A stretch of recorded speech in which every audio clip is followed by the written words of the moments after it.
Tell me, darling, could we run away? We could hide away by the cactus desert blue.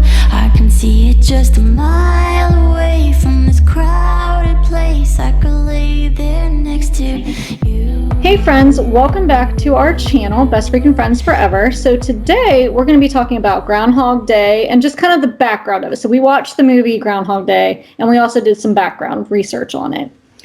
So it's kind of interesting how it started out, I think. It falls, where February 2nd is, it falls between the winter solstice and the spring equinox. So the Celts celebrated a pagan festival called Imbolc. And it became a Christian holiday of Candlemas after that, after the Germans brought it over. And that's the celebration of Jesus being presented at the temple. And during the Middle Ages, when people began relying on animals to tell them the weather and what it was going to do in like the 17 and 1800s, that's when the Germans brought it to the U.S. So the first official Groundhog's Day took place on February 2nd of 1887 in Puxatawney, Pennsylvania. And it was kind of the brainchild or the creation of an editor, Clymer Fries, I think his name is, or that's how you pronounce it. He came up with the idea. And so they would have a groundhog, Punxsutawney Phil, and they would have men or his handlers, which were called the Inner Circle, bring him to Gobbler's Knob. And that's when they would present him and let's see if they would see his shadow or not. And they actually found, like today, when they do the data to see how accurate he is, the data or the National Climatic Data Center found him only 40% accurate, which is kind of interesting too, in a way. And I guess they came up with their groundhog hunters, so they would hunt the groundhogs, and then that's what they would feed the town that day. So that's kind of interesting too. And there are other places do it too, but they use different animals. I think I think there's a Staten Island Chuck, and he's 70% accurate apparently. Yeah, well, West Virginia, we have French Creek Freddy. Mm-hmm. West Virginia, and he's a groundhog. Yep. So that's kind of the background of it, a little bit of it anyway. So kind of interesting because I never knew any of that. And Puxatawney, you think it's a big city, but it's really only home. Well, I guess it's home to 6,000 people. Yeah. I mean, it's a big day there. I mean, everybody shows up for it. Like it's a big deal there. Yeah. Like the celebration, like the men that bring them and present the groundhog or Puxatawney Phil, like they wear top hats and like the suits. Mm-hmm. And I mean, it's a big deal. Like they dress up for it. It looks like a fun tradition. It does. Like because like with the movie, I'm assuming they predicted it pretty well, or like showed what they do or whatever. But yeah, it looks like a fun thing to do. I know they make it like in West Virginia, I know that they have like they have like a gathering whenever they do it here in West Virginia. Yep. Well, and when he sees his shadow, that's obviously it means it's probably a sunnier day. And so he'll see his shadow, and that means I think spring is coming earlier, right? Is that right? No, I always get it mixed up. Yeah, I can read it right now and still have it mixed up.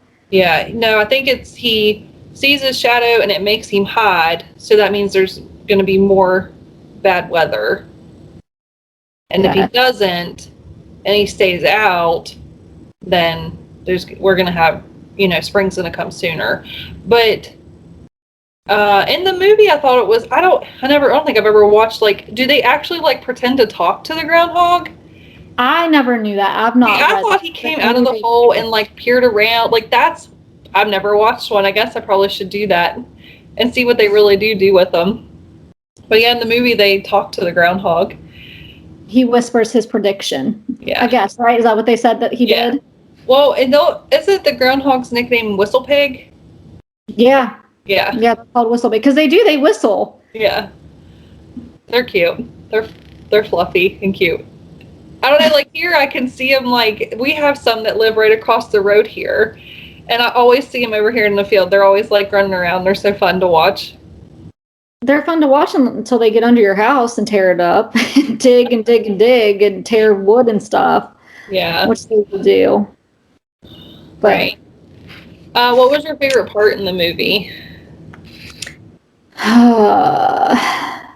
I kind of like when they're playing cards, like when they're shooting the cards into the hat, and then when he wakes up and he's like, "You're here," and she's like, "Well, you told me to stay, so I stayed."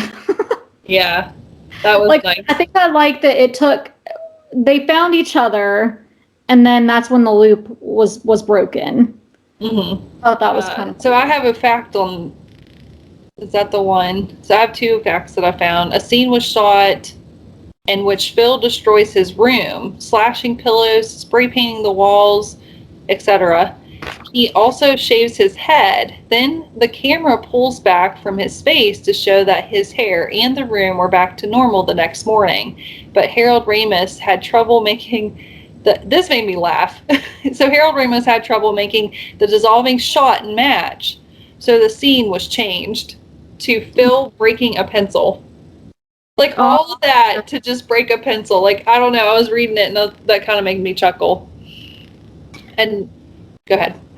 Oh, I was just gonna say, and it was filmed in Illinois, in Woodstock, Illinois. So it wasn't even filmed in Pennsylvania, where you would think. I mean, I don't understand. I don't know why it would be such a big deal to not film there. Well, the town that they did film in is very beautiful. It's a beautiful town. Because I watched a video about a guy that actually went there, and he went up in the tower where Phil jumps out. He went up in that and filmed up there, and they had a droid, the droid and everything. Not the droid, the hover. Oh my gosh, I can't think of what it's called. Oh my gosh. With the no control in it. Is it a drone? A drone? A drone. Yes. Yes.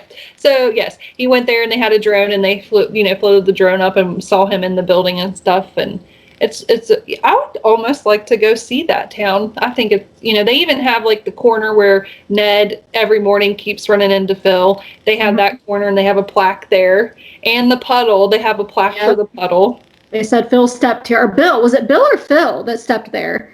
I don't know. I forget what they put on it, because Bill Murray, and they've both, I mean, I can't remember. I know they do have a plaque there that says, and the building that he jumped from actually has a history in and of itself, because I think it was, what was it before? It was really, I don't know if it was a theater. It was a building, and a woman jumped out of it. And so they felt like the locals think it's haunted, or there's a legend that it is, because there really was a woman that really, so the building itself had history. Right. Which is kind of cool to think about. So this one kind of talks about my favorite part. So my favorite part is where he notices that elderly man and he starts to help him.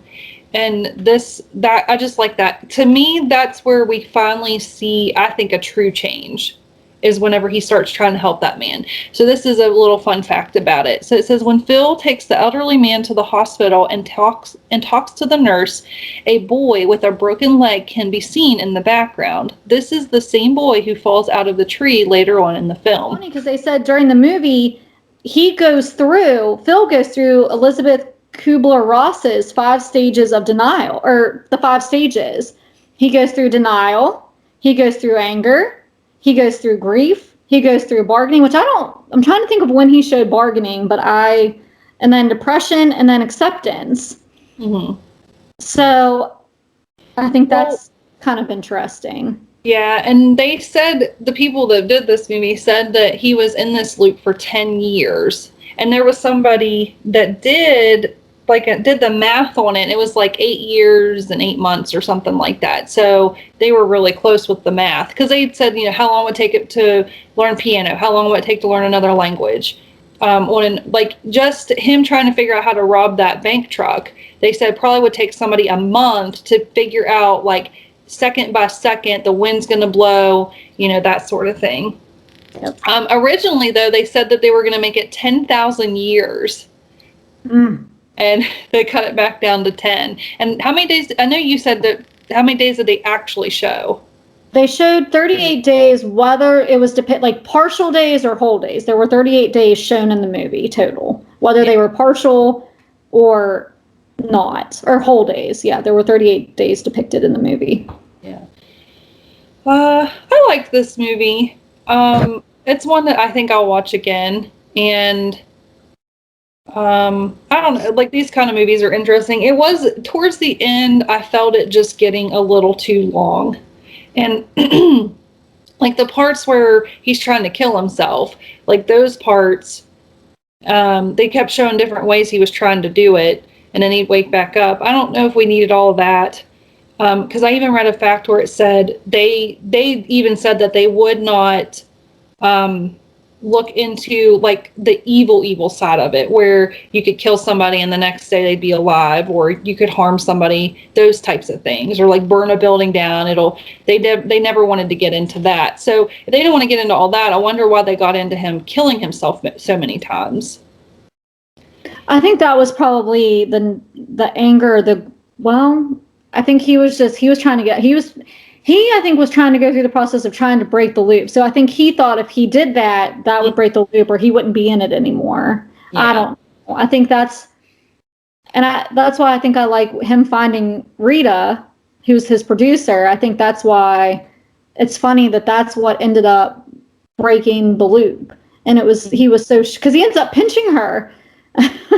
And she's like, she kind of just looks at him or whatever, like wakes up a little bit, and to make sure she's really there, because up until that point, everything changed once 6 a.m. happened again. Yeah. So, and I think that's, he just is trying to break the loop. That's why he steals the groundhog. He thinks if he gets rid of the groundhog, right, that will break the loop if he takes out the groundhog. And I think that's kind of like a real fact about that was that Bill Murray, when he's in the truck and the groundhog was mad, that's why he was trying to get up over the steering wheel.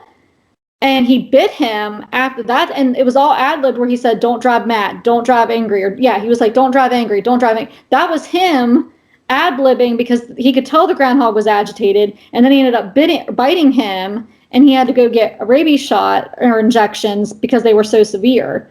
Yeah, I just can't get over that they used a real one. Well, because they are, wild ones, even if, they're aggressive, or they can be, and to be in it's not like he was in a field with him. He was in a truck. You know what I mean? Like, there's not very many places for this groundhog to go. And, with any wild animal, if they feel cornered, right, the first instinct is that they're going to attack. I don't know. So when I watched that part, I was like, surely they're not using a real one. Well, you got to get a rabies shot. Yeah. Because of it. Yeah. He was bit twice. That was just one time that he was bit. He was really bit twice and had to have, medical care both times because of the groundhog. The guy that plays Ned Ryerson, I tweeted him the other day, tried to get him on the channel. I got the idea from another YouTuber that actually went to his home and got to interview him in his home. And I thought, how cool would it be if we could get him one here? So I tweeted him and asked him, and he actually liked my tweet. So I know, I was excited. I was like, my goal. Shelley said we should have got Mel Gibson on. That would have been a great part. Yeah, that would have been cool too. Yeah. I don't know. Maybe one day. That's our goal. One day we'll get a celebrity on here. It might be a D-list celebrity, but hey, get what you get. Hey.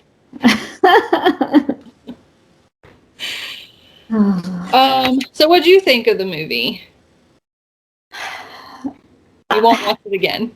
No. It was difficult for me to get through it, I'll be honest. And I'm not against anything, but yeah, I just, like you said, it was very long, and I felt like Phil's character was really a jerk at the beginning and really made you not like him, from the start. Mm-hmm. And kind of made it hard at the end to kind of okay, he's changed or, whatever. But I don't know. Would I watch it again? Probably not. Yeah. But I think I'll definitely watch it again. Honestly, I didn't find myself really liking the movie until the end.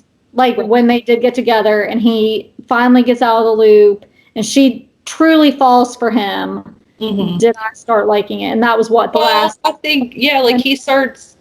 showing, I think because in the beginning, he's learning all these things about her, which is nice, but he's kind of forceful about it. And where he starts thinking, because when he's doing that with her, he's still thinking of himself. Yep. So when he starts thinking of others and helping other people out, and he seems more invested in that than anything. That's whenever she really sees the true him. Oh, we didn't talk about the budget. We didn't. That's what I was gonna say. We really in box office stats, this movie really did do well. I mean, it was released in February 12th of 1993. Its budget was only 14.6 million, which, I mean, yeah, that's a lot of money, but for a movie with him in it, I mean, because he was big back then. Oh yeah, after Ghostbusters. Yeah. Well, and Caddyshack. I mean, he had done both. But yeah, so it was the budget of 14.6 million, and then opening weekend it made 12.5 in opening weekend. That's so really good. I mean, and then grossing the US, it made almost 71 million, which stat wise for inflation, that was 127 million. And then for opening weekend with 12.5, that's 22 million today, like with inflation. So I mean that's pretty good, especially opening weekend. I mean, but a lot of people like him. A lot of people like his comedy. I think he's another one of those actors that's very good about ad-libbing and just going off the fly and just making a good scene out of it. I think he's one of the driest comedians I've seen. He is so dry. Like, he can just say something and just not, he definitely has a different way about him, which I think is really neat. And I think that's what made me kind of, I don't know. Yeah. Yeah, because, I like dry humor, where they're just, I like that, but his is very, I don't know, if it was 1 to 10, he's probably an 11. It wasn't a bad movie. I mean, it was acted well. I mean, Andie MacDowell, who played Rita, his producer, she did well. I mean, it was kind of a weird, I think that was another thing that messed with me while watching it too. It's because, as a love interest, I definitely don't see the two of them ever. To me, it just, I don't know. I feel like it's not, I don't think that would ever happen in reality. And I think that made it hard for me too. And in the month of February, we're going to get into Valentine's Day type stuff. Well, this is our first week of February that we're doing right now. So that's pretty, I mean, that's why we're doing Groundhog Day, because the day this will air, it's Groundhog Day, guys.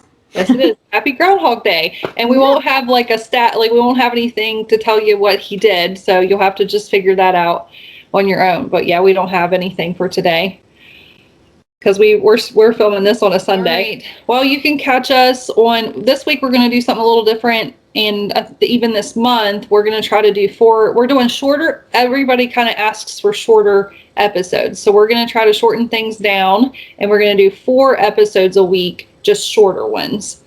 But this week we're just doing 3. We're doing Tuesday, Thursday, and Friday. And Thursday and Friday we're doing Bridgerton.